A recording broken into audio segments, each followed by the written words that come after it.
बड' लेटेस्ट आपडेटआव बयखौबो बरायबाय। दिनैनि रादाबखौ फरायदों आं प्रमद खाख्लारि। गिबि निउज आपडेटआव दङ आसामनि लाभलिना बरग'हाइया अलिम्पिक सेमि फाइनालाव। आसामनि हाथरखि बक्सार लाभलिना बरग'हाइया जारिमिन सोरजिबाय।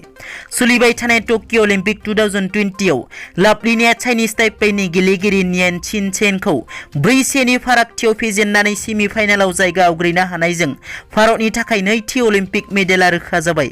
बक्सिंनि नेम बादियै लाभलिना बरग'हाइया फैगौ सेमि फाइनाल मेचआव जेनब्लाबो ब्रन्ज मेडेलनि थाखाय सानै सेमि फाइनालिस्टआ जुजिनो नाङाजासे सानैनोबो ब्रन्ज मेडेल होनाय जायो। लाभलिना बरग'हाइया सेमि फाइनालाव जायगा आवग्रिनो हानानै बिथाङा मेडेल देरहानाया रोखा जाबाय। बेराफारसेथिं भारतनि हाथरखि बेडमिन्टन गेलेगिरि पि.भि. सिन्धुआ बुहुमनि गोख्रों गेलेगिरि जापाननि आकाने यामागुचिखौ 21-13, 22-20 फारागथियाव फेजेननानै सेमि फाइनालाव जायगा आवग्रिनो हायो। फैगौ सेमि फाइनाल मेचआव पि.भि. सिन्धुआ बुहुमनि डिसेप्टिभ शट्सनि रानि मुङै मिथिजानाय चाइनिज ताइपेइनि गेलेगिरि ताइ जुबिंनि हेंथायै गेलेगोन। नैथियाव दङ आसाम मिज'राम सिमनायाव दाङाबाजि जानायनि उनाव मोननै रायजोनि सोमोन्दोआव गाज्रि गोहोम गोग्लैदों। बेखौ नोजोर बोनानै आसाम सरकारा दावबायारिफोरखौ मिज'राम रायजो फारसे दावबायनो नाङा होननानै बोसोन होदों। मख'नो गोनांदि मिज' फरायसा आफाद, मिज' लाइमोन आफादफोरा आसाम आरो आसामनि मानसिफोरनि हेंथायै बाथ्रा बुंनायखौ नुनो मोनगासिनो। थामथियाव दङ दैज्लां बोथोरनि जोब अखा हानायनि जाहोनाव सिक्किमाव हा गिसिखानानै सुबुंनि जिउ गोमानायजों लोगोसे गोबां सुबुङा दासिम गोमाना दं। सिक्किमनि हा गिसिखानायाव सासे सुबुंनि जिउ खहा जानायजों लोगोसे 6 सुबुङा गोब्राब जोखोम जायो आरो गोबां सुबुङा गोमानानै दङ। मिथिनो मोननाय बादिब्ला हा गिसिखानायनि जाहोनाव 10 नं राजा लामाया बन्द जानो गोनां जादों आरो गंजि नखरफोरा गाज्रियै सिलिंखार जानायजों लोगोसे गंसे सरकारि फरायसालियाबो सिलिंखार जालांफादों। ब्रैथियाव दङ कक्राझाराव मेट्रिकनि फिथाइखौ लानानै सोमावसारदों। दिनै सेबाया मेट्रिकनि फिथाइखौ फोसावबाय।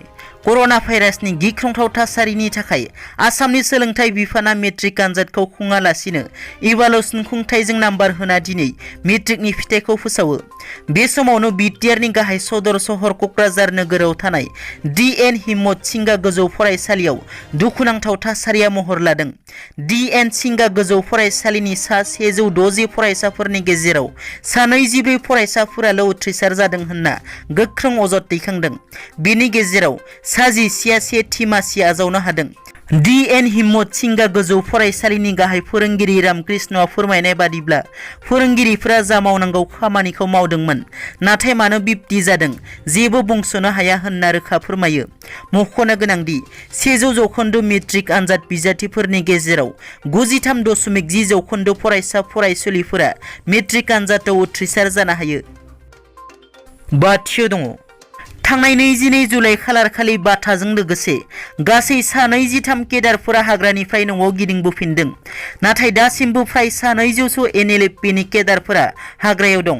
एनएलएफपिनि दाबिफोरा मावफुंजानायनि उनावसो सा 200 केडारफोरा न'आव गिदिंबोफिनगोन। नाथाय बे सा 200 केडारफोरा दायो बहा दं? मख'नो गोनांदि एमबाथाया गिदिंबोफिननायनि उनाव खौरांगिरिनि सिगाङाव एनएलएफपिआ सारेन्डार खालामाखै होनना रोखा बुंथिदों।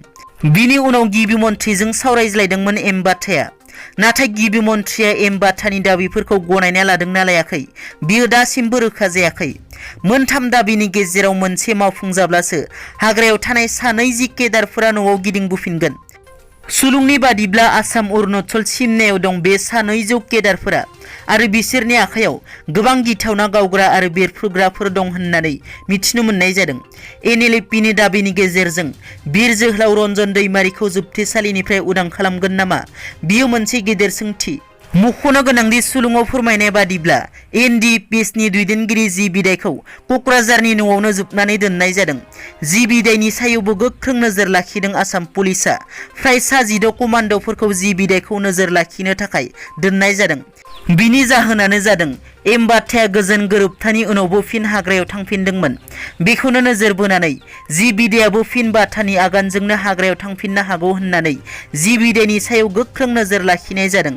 बाथाया गिदिंबोफिनदोंब्लाबो बाथानि सायावबो गोख्रों नोजोर लाखिनाय जादों होननानै मिथिनो मोननाय जादों। दिनैनि रादाबा एसेनोसै।